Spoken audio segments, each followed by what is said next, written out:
This is TLV1.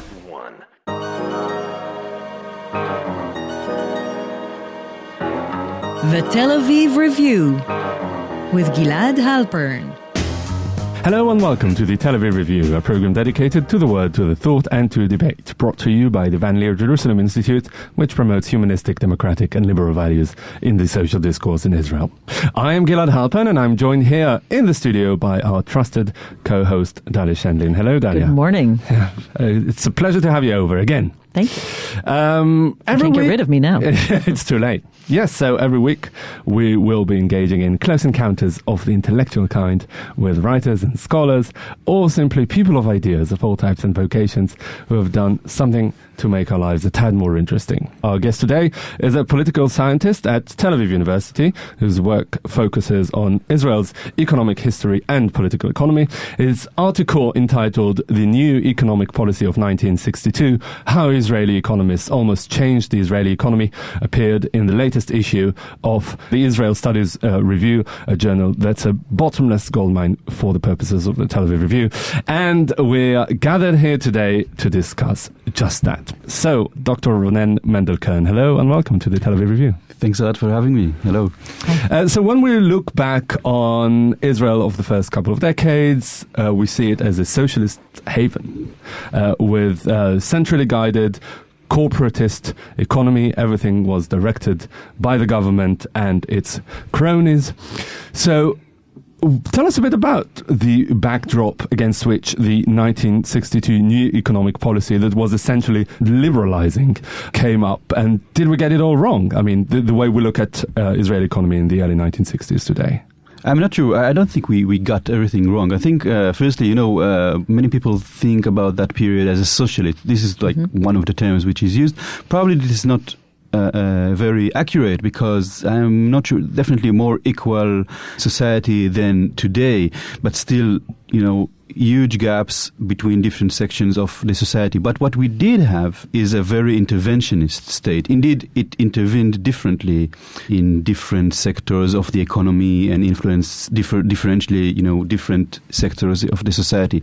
In any case, so we have a state which is indeed very interventionist in the sense that it sees itself as responsible for the economic development of the state, for developing, for nurturing the economy. And this means that the state is, it has a central role in allocating economic sources, economic factors, factors of production in the economy, both in the sense of we know that the state had allocated labor, right, with its population dispersion policies, right, and at the same time it had financial capital resources which it could allocate according to its preferences, according to its own preferences. It's not just the state. We have also, at the same time, a country in which the labor union, the Federation of the Labor Unions, the Histadrut, actually owns a large chunk of the economy through its Chevrat Ovdim,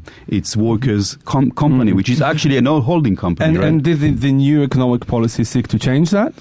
The new economic policy, it was an attempt to limit the hands-on intervention in the economy by the state and to introduce a more market-based economy, in which it didn't mean that state or government intervention should not occur at all, but what they I think sought was something more like a macroeconomic intervention and not microeconomic intervention, as it was very common back then. Is it because the system didn't work?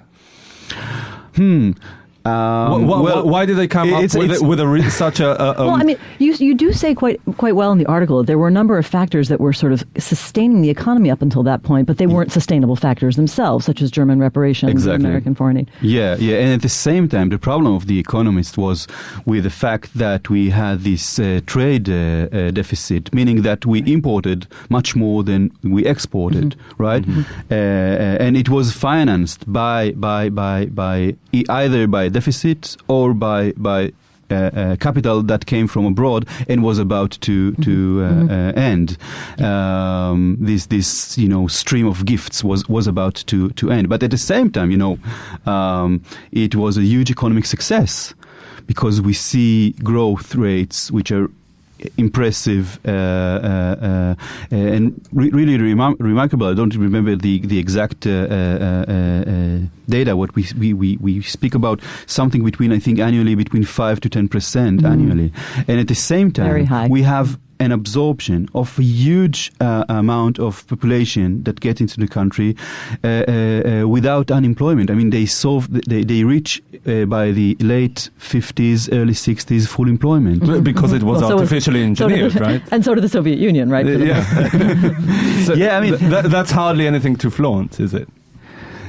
But still, if you think about the goal of government to take care for the social security and economic security of its citizens, then it is an achievement, right? It just wasn't sustainable. So that's really for them. It was not. It was the economists thought that it was not sustainable, and obviously it did not. It was not managed according to any criteria which derive from economic theory, but rather from. This was another thing. The management was not rational, was not professional. It was political. It was, intervention in many cases was made in response to political pressures that came from here and there. And obviously, when you have this kind of intervention, and this is something that economists have always been, I think they still do, very much concerned about, is that when you intervene in such a way, then you open yourself to pressures. You get more susceptible to be coerced, to be pressured. Yeah. So this was another thing. And by the way, another thing was the fact that the stronger sectors in the economy are more likely to be able to push harder for their causes, right? Which is essentially the reason why it was never really implemented, right? The new economic policy, because there was so much political pressure that basically nipped it in the bud. Yeah, exactly. And at the same time, the economists, which had really, I think, very impressive influence on shaping and designing the program, and also on bringing the government, I mean the political echelon, to adopt it, which is not obvious at all. At the same time, they did not have any control over the actual implementation of the new economic policy. So you had there basically two main components of the new economic policy. Yeah. You wanted to ask? This raises many interesting issues about who actually controls government policy and who has the biggest influence, and are there tensions, the kinds of tensions inside government and other interest groups or pressure groups, right? So you're saying the state wasn't strong enough because there was this other pressure group of the workers who got particular sort of political strength to hold it back. And I think some of those internal dynamics and sort of balance of political power goes on today as well. But I actually am really curious to think about a couple of things that, first of all, Israel's image of itself and the kind of discourse you see in Israel today is very much that Israel once was this sort of socialist or social democratic oriented state that was much more egalitarian until neoliberalism ruined everything. And we usually, in the current mindset, attribute that either to Netanyahu, very recently, in the early 2000s, or even maybe in the 1990s, with privatizations. But you're saying the roots of this go way back to the 1960s. Do we have a false image of who Israel really always has been? That's a good one. and also, let me direct you perhaps more narrowly into that question. Does the new economic policy of 1962 was in a way a prelude to the liberalizing policies that we saw in the 1990s, or was it a completely different mindset that brought them up? I think that what the new economic policy, was it a prelude? It mainly suggests that the mindset of the economists who were trained already in the 50s, by Don Patenkin, who came from Chicago. He was not really Chicago boy, but more complicated than that. But still, he came with this idea of an economic profession, that economic policy had to be managed professionally by economists. So we have that already in the 50s and the 60s. And we see how the state also, with forming the Ministry of Finance and the Bank of Israel, gives place a role for the economists in which they could their power, their influence could develop. But still, in my perspective, when my wider research concerns the economic liberalization in Israel as a whole, and looks at, there is quite a consensus among political economists that the watershed year is 1985, and the adoption of the stabilization plan. And what is really important, what I'm trying to stress out in my research, is that what was really important in 1985 was not just the adoption of specific policies which was supposed to restrain government intervention in the economy, but also the changing of the policy-making structure, of the decision-making institutions, meaning giving more power, political power, to the Bank of Israel, to the Ministry of Finance, to the Budgets Division within it. And this, and here we see, I think, the beginning of a change.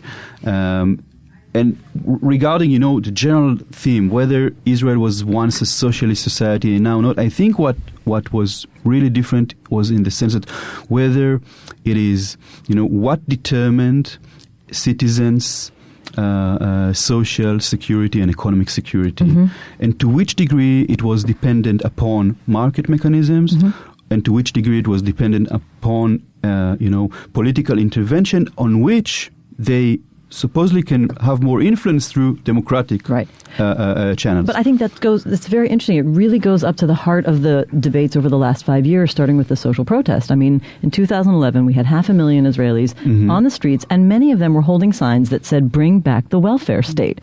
What do you think of this, in light of the fact that even from 1962, Israel was moving in a different direction, and then 1985, and then the 1990s? And do you think they're right? Firstly, we need to remember that in 1962, change did not happen. Right. Change started happening only during the late 1980s and onwards. Two things which are interesting when it comes to the social protests, and I'm undecided. I don't really know what is my conclusion regarding it. Maybe they didn't necessarily know either. Exactly. Yeah. Oh yeah, definitely. There were many different shades of grey within that. Yeah, but it's like I'm not sure that I have my very certain advice for them. Having if we go back 5 years or something like that, because what is really interesting is they said that they want to bring back social justice, right? The people determines social justice. But there was something very interesting about this, the people, which is like this idea that we don't want the involvement of political parties. We don't want the involvement of the Histadrut, of trade unions. It's like this is corrupted. Politics is corrupted. And this is, in a sense, relates or very resembles with the basic economists' perception regarding economic policy. So for me, the question is whether you can bring back social justice, the welfare state, or enhance the Israeli welfare state through, let's say, technocratic dynamics, and as not opposed through to politicized, bottom up dynamics. Going back to 1962, the flip side of it essentially is that what I found particularly interesting is that other than the economists that devised the new economic plan, it was also pushed pretty hard by the then Ministry of Finance, Leer Eshkol, who was later Prime Minister, as we all know. And I'm trying to understand what was going on in his head at the time, because Leer Eshkol was really the paragon of that old school style economy. He was basically the man who almost single-handedly implemented it in the early state years. Did he see the liberalization as a concept? Did he see it as potentially threatening the way he saw the economy? Did he idealize the corporatist / socialist / centralist economy, however you want to look at it, or did it just see it as a tool, as in pragmatic terms? It's hard for me to tell. There's not enough information about, his state of mind. But what we can tell by the process through which, he changed his mind really about that. Because the economists, both at the Ministry of Finance and the Bank of Israel, which had obviously close connections also with people from the Hebrew University, their teachers / colleagues actually. So they tried to convince Eshkol right from the mid-1950s or something like that to take this kind of action. But he was really concerned about the effects in terms of unemployment, hence social unrest, hence electoral and political ramifications for Mapai, for the Labour Party. He was, after all, a politician. Oh yeah, definitely. Yeah, right. And politician needs firstly to get elected and be in power. I think what happened in the early 60s that he felt that on the one, it's like so I think the approach was more pragmatic, and the hint is that we see that the unemployment problem is solved, and at the same time we see the problems of full employment arise. So I think it's more of a pragmatic rather than idealistic. Yeah, it's not like he was a committed liberal or something like that. But that sort of brings me to a question that I think adds on to this. If we look at these decades of either a desire and potential almost economic reform, and then 2 decades later, real economic reform, and then in the early 90s and then in the early 2000s, what we see is that some of this happened with the approval and at least acceptance of at the time Ma'arach, but essentially labor politician, and then under the Likud government, and then in the early 90s under the Rabin government, another labor government, and then under Bibi Netanyahu. So what I really want to know is there really any difference between Labour and Likud on these things? Well,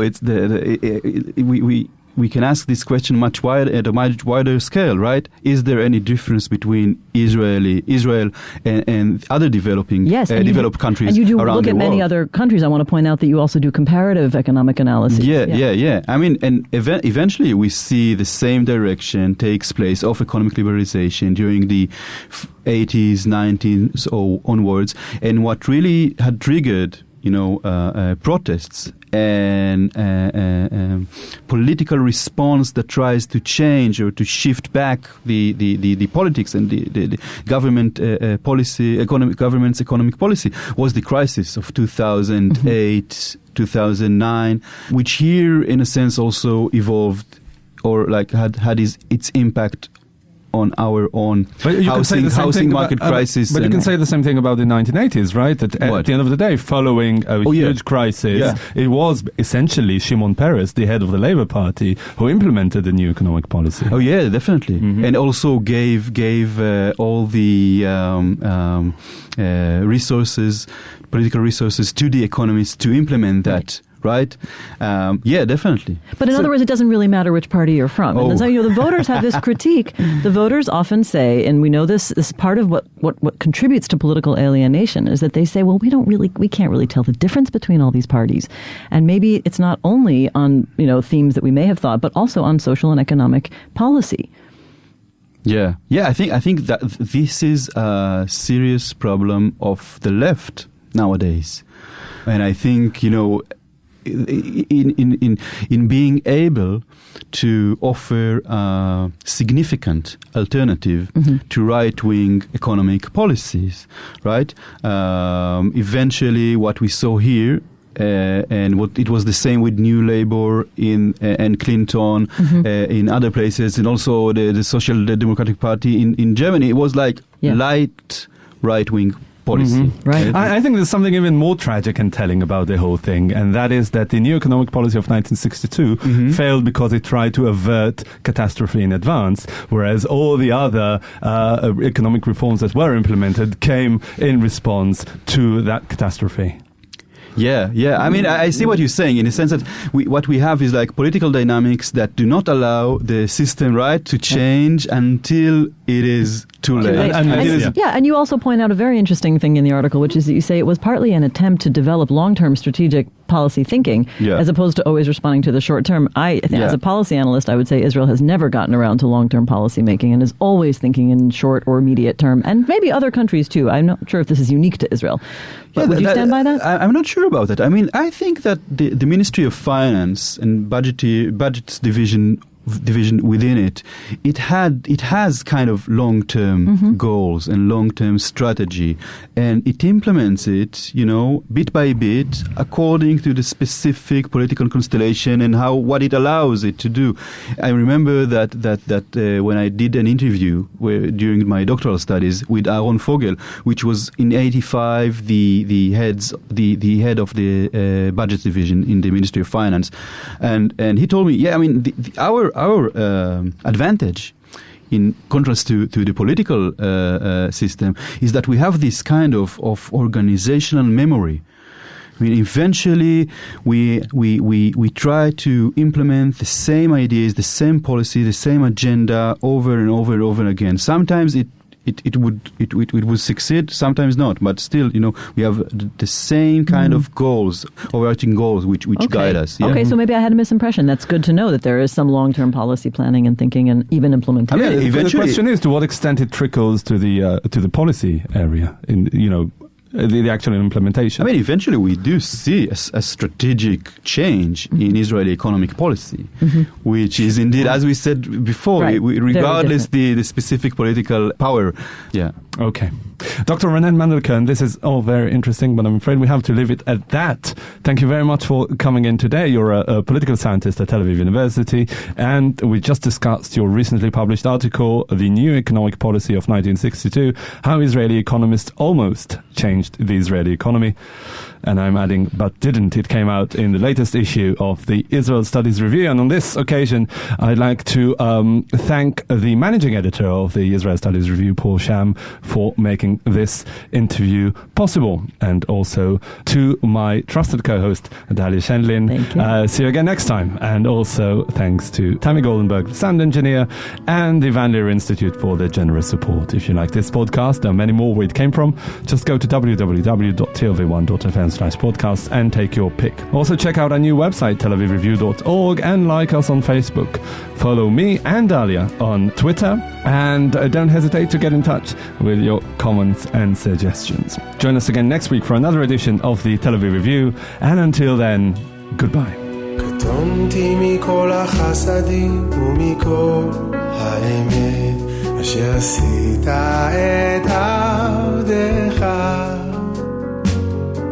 קטונתי מכל החסדים ומכל האמת אשר עשית את עבדך. קטונתי מכל החסדים ומכל